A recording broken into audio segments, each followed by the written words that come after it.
अधिकारी की आप बात कर रहे हैं, उसका नाम खुल के क्यों नहीं ले रहे? मैंने लिया, अभी प्रेस में मैंने नाम लिया। मैं कह रहा हूँ डीजीपी को। नमस्कार, आप देख रहे हैं परवत जैन डिजिटल, आपके साथ मैं हूं मीनाक्षी साहब। इस वक्त मैं मौजूद हूं प्रदेश कार्यालय कांग्रेस में और कांग्रेस प्रदेश अध्यक्ष करण मेहरा जी मेरे साथ है।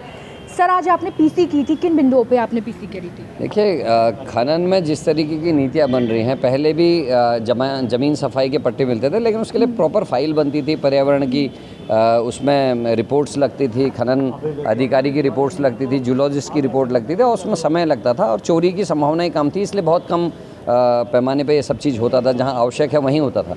लेकिन इस समय जो नीति बनी है 2017 ये अभी चुनाव के आसपास से, उसमें जो रेट्स कुमाऊं मंडल विकास निगम, गढ़वाल मंडल विकास निगम को जो रेट 32 रुपये 40 रुपये के बैठते थे आफ्टर ऑक्शन, वो प्रोसेस को ख़त्म कर दिया। अब ऑक्शन की प्रोसेस ही ख़त्म कर दी गई है और 7 रुपये 8 रुपये में खनन हो रहा है, जिसमें हाईकोर्ट ने भी सख्त टिप्पणी की है और बहुत बड़े पैमाने प्रकृति का दोहन इस राज्य में किया जा रहा है और व्यक्तिगत लाभ लोगों को पहुँचाने की नीयत से किया जा रहा है। गरीब व्यक्ति के काम नहीं हो रहे, केवल जो बड़े रसूखदार और पैसे वाले लोग हैं वो लोग इस समय खनन के कारोबार में जुड़े और जिससे अपराध बढ़ रहे हैं। आपने देखा होगा कि उधम सिंह नगर में यूपी एसटीएफ की कार्रवाई पे एक जेश प्रमुख की पत्नी मर गई गोलीबारी में, वो भी खनन से जुड़ा हुआ विषय था। और उसके अलावा एक कार्की नाम के व्यक्ति की दूसरे दिन ही सुबह हत्या कर दी गई।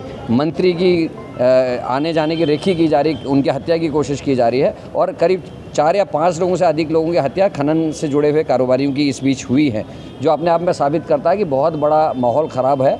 और मेहरा जी, आपको क्या लगता है ये खनन माफियाओं को संरक्षण देने का काम कौन कर रहा है? निश्चित ही जिन्होंने पॉलिसी बनाई वही संरक्षण भी दे रहे हैं। क्यों 32 रुपये की चीज़ को प्रति क्विंटल जो 32 रुपये या 40 रुपये की बैठती थी, वो क्यों 7 रुपये 8 रुपये में दी जा रही है? ये समझा जा सकता है। उसमें गरीब लोगों के कितने काम हुए हैं, कितने अमीरों के हुए हैं, ये भी समझा जा सकता है। इसको आम आदमी जानता है, अखबारों में कागजों में कोई कुछ भी दिखा दे। दूसरा, कानून व्यवस्था बिल्कुल पटरी से उतर गई है। एक तरफ हरिद्वार में आतंकवादी पकड़े जाते हैं, वो भी उत्तर प्रदेश की पुलिस पकड़ती है, हमारी पुलिस को पता ही नहीं चलता।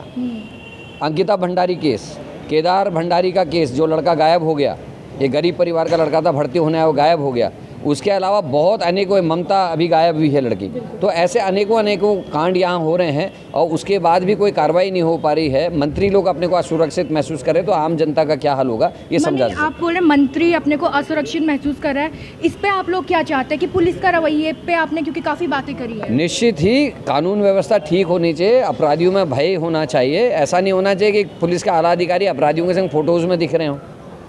और ऐसा भी नहीं था कि वो जिस व्यक्ति के संग फ़ोटो आई वो पहली बार अपराधी हो, पहले भी उसका फॉरेस्ट भर्ती घोटाले में एफआईआर में नाम था, उसके बाद भी रसूखदार लोग उसके संग संबंध बनाए हुए थे। ये जांच के विषय हैं। और दूसरा, जिस तरीके से अधिकारी की आप बात कर रहे हैं, उसका नाम खुल के क्यों नहीं ले रहे? मैंने लिया, अभी प्रेस में मैंने नाम लिया। मैं कह रहा हूँ डीजीपी को इस्तीफा देना चाहिए, क्योंकि जिस तरीके से कानून व्यवस्था धराशायी हो रही, जिस तरीके से यूपी की पुलिस लगातार यहाँ घुस रही है और दोनों स्टेट्स की पुलिस अलग अलग बयान दे रहे, फिर अपने बयान बदल रहे हैं, ये इसका मतलब है कि उनके नियंत्रण से चीज़ें बाहर चले गई हैं और उनको इस्तीफा दे देना चाहिए। अब इसके बाद हम गरिमा मेहर दसौनी जी के पास चले हैं, क्योंकि कहीं ना कहीं पीसी में ये मुद्दा भी उठाया गया कि कांग्रेस वालों की आवाज़ को दबाया जा रहा है और काफ़ी सारे मुकदमे दर्ज किए जा रहे हैं। तो यहाँ पर गरिमा जी हमारे साथ है। मैम, ये केस आपसे ही शुरू हो रहा है, क्या कुछ है?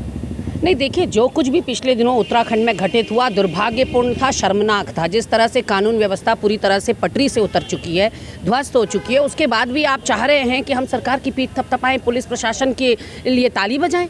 हम या तो मौन व्रत धारण कर लें, हम मुख्य विपक्षी दल हैं, सामने देखी हुई मक्खी को कोई निगल सकता है भले। तो वैसे ही यहाँ उत्तराखंड में हो रहा है कि आरोपी जो है कांड करके आ रहे हैं और उत्तराखंड में शरण ले रहे हैं, या फिर उत्तराखंड में ही भाजपा के और आरएसएस के जो लोग जिनके तार जुड़े हुए हैं वो लोग यहाँ पर घटना को अंजाम दे रहे हैं और उनको बचाने के लिए लीपापोती की जा रही है, उनको संरक्षण दिया जा रहा है सरकार और पुलिस प्रशासन की ओर से।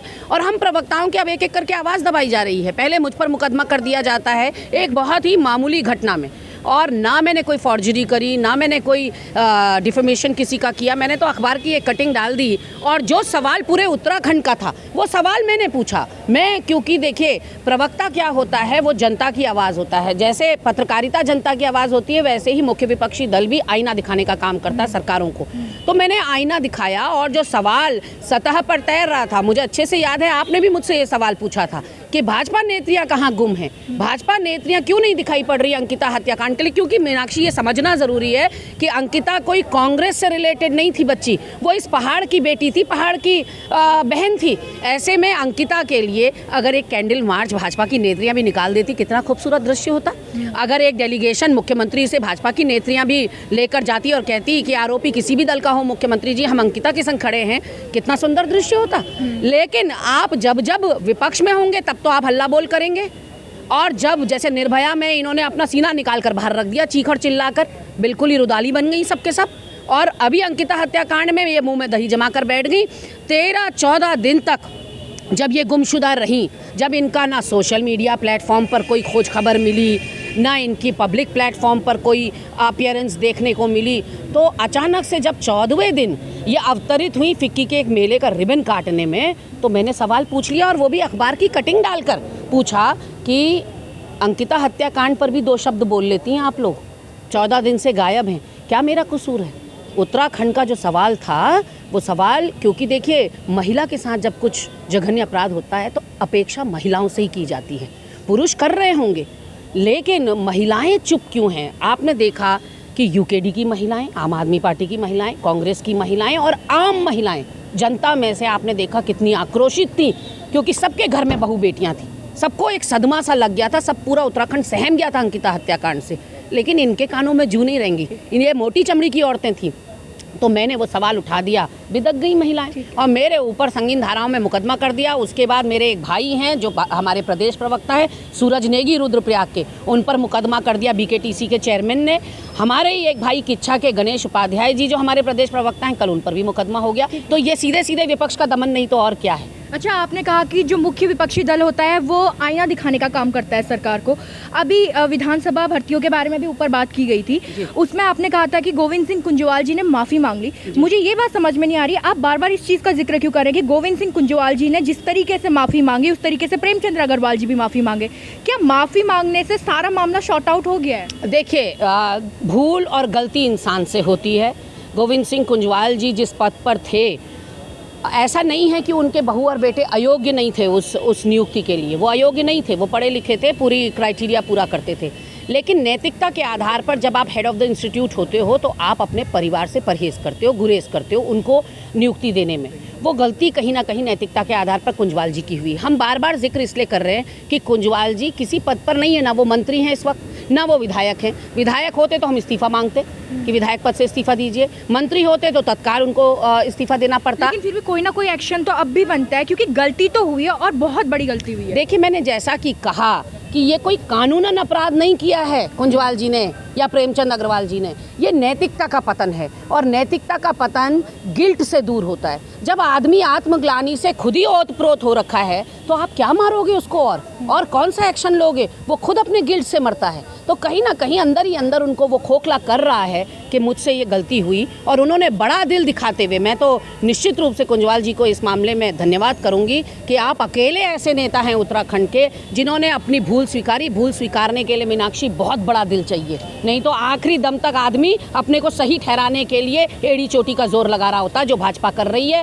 प्रेमचंद अग्रवाल आज भी मंत्री के पद को सुशोभित कैसे कर रहे हैं? क्या पूरी भाजपा में इतना दम नहीं है कि वो मंत्री पद से उनको निकाल सकें ताकि इसकी पूरी जांच जो है निष्पक्ष रूप से हो सके? वो जांच अधिकारी भी बेचारे सख्ते में आ गए होंगे एक बार को उनके गिरेबान में हाथ डालने में। ऐसे में बहुत भारतीय जनता पार्टी का कोई छुटभैया नेता भी मुझे बता दीजिए जिसने नियुक्ति तो कराई हो क्या रहा है मीनाक्षी इस विधानसभा नियुक्ति में? रितु खंडूरी जी दावा तो कर रही हैं कि मैं भ्रष्टाचार पे नकेल कस के रहूंगी, मैं जीरो टॉलरेंस करके दिखाऊंगी, मैं जो है भ्रष्टाचार का समूल नाश करके दिखाऊंगी। लेकिन मैं रितु खंडूरी जी से आपके चैनल के माध्यम से कहना चाहती हूँ, आप एक तरफा बात कर रही हैं।